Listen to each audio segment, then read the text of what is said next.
Should I be wearing a face mask when I cough or not? Well, I'm in a forest, but having cough and being in public spaces, especially indoors, might be uncomfortable. If you're feeling sick, obviously wear the mask.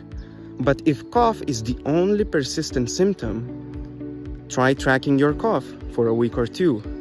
Learn and observe what are your cough triggers, what are your cough dynamics, and have more insightful conversations about your cough with your healthcare provider.